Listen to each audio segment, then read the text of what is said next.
Hi guys, in this tutorial we will explore what is an reentrancy attack with practical examples so that you know how to perform this attack in real life and how to prevent it from happening. Now, this tutorial is for education purposes only. I don't suggest and I hope you won't try to explore this vulnerability on others' public smart contracts if you see one. Instead, you should use this knowledge to notify the contract owner the existence of this vulnerability and also try to avoid having this vulnerability in your own contracts as well. All the code for this tutorial is contained in this Git repository. I will leave the link below in the description. Now, consider a setting in which there's a bank smart contract that keeps track of the balance of each user. Users can deposit or withdraw from this smart contract. In a normal scenario, normal users like you and myself will interact with this bank smart contract directly using a MetaMask account. However, it's also possible for us to interact with this bank smart contract indirectly using another smart contract. In this case, if the bank smart contract has a reentrancy vulnerability, a hacker will be able to drain the bank contract thus getting rich and possibly get arrested by the FBI. Reentrancy means you re-enter the function while you are still calling it. In a normal scenario, when a user calls the bank's smart contract's withdrawal function directly, he should only be able to call the function once in each transaction. However, if you use a smart contract, you will be able to re-enter this function in some cases and keep withdrawing while the withdrawal function is still being called. Now go clone the Git repo I just mentioned. And if you open bank.so, you'll see a very simple bank smart contract with two methods available. A deposit function for users to deposit their ethers, and a withdrawal function for users to withdraw all of their deposit ethers. The withdrawal function is the function with the reentrancy vulnerability. This message.sender needs to be a smart contract in order to perform the attack. Now let's see an example of how this attack can be performed. If you open up attacker.so, this smart contract will be the contract used by the attacker to perform the reentrancy attack.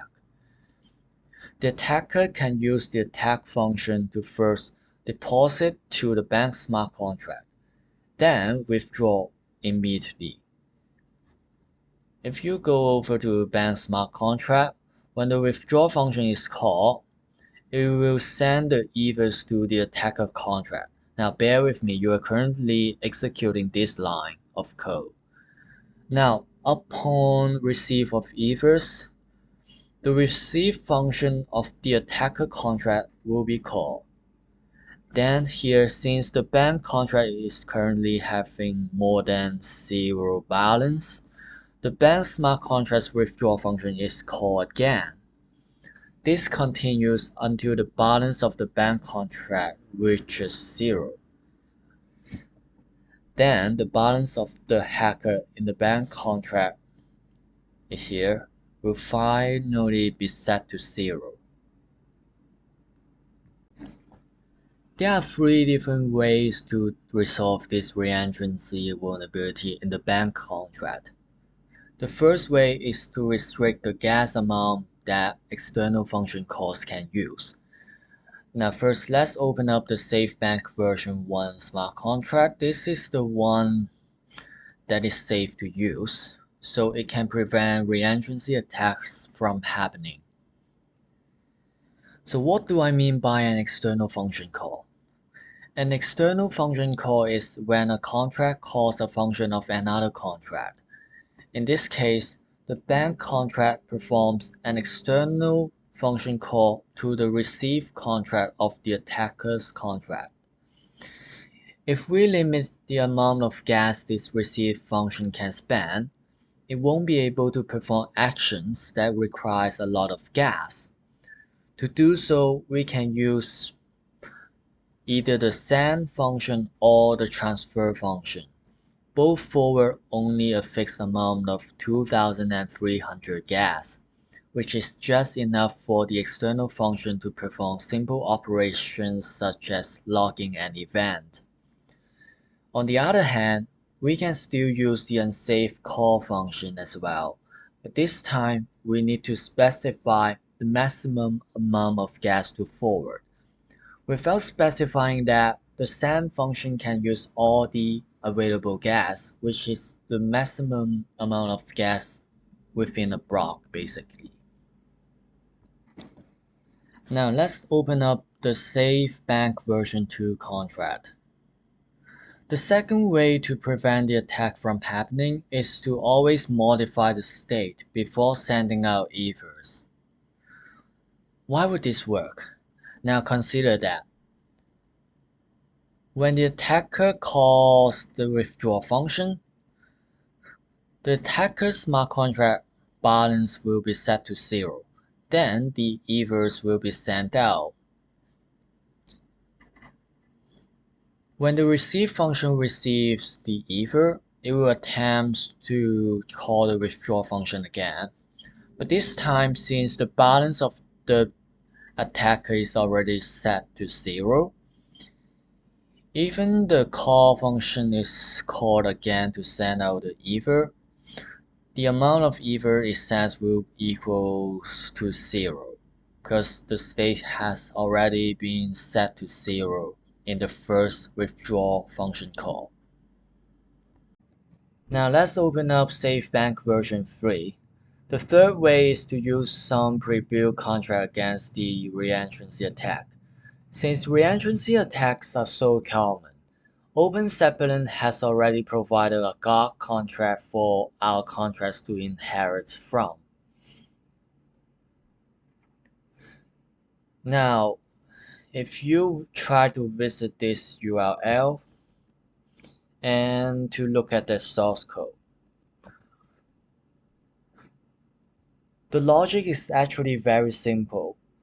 So the contract has two states, not entered and entered.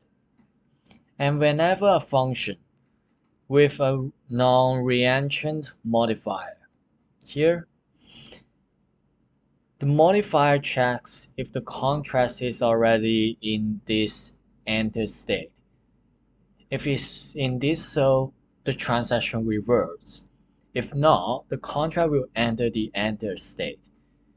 And once the function execution ends, the contract will be set to the not enter state again. In that way, we can prevent the reentrancy attacks from happening. I have prepared a script for showcasing the attack. Open up attacker.js. Firstly, run the npm install command in the repo to install all the dependencies. Since I have already done this so it goes very quick. Then run npx hardhat compile to compile all the smart contract in this repo.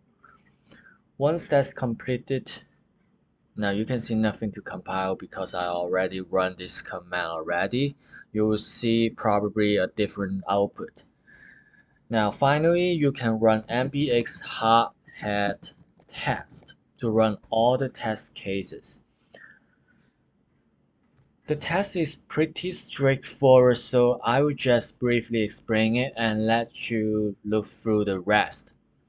So here, before each test, we will deploy the bank smart contract. Then we will deposit 150 ethers in total into the bank smart contract. Then we will deploy the attacker smart contract.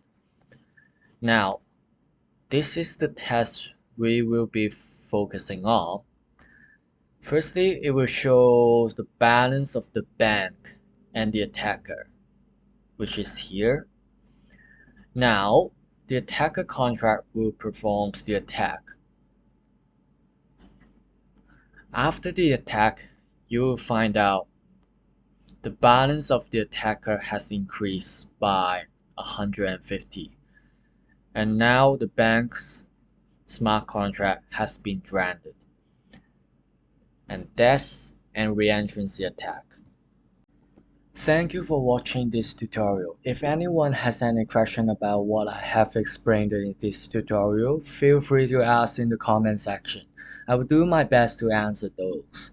And if you like this tutorial and would like to support that, the easiest way is to like this video and follow my channel. Also, share this video to anyone who might find it useful. Thank you. I will see you in other tutorials.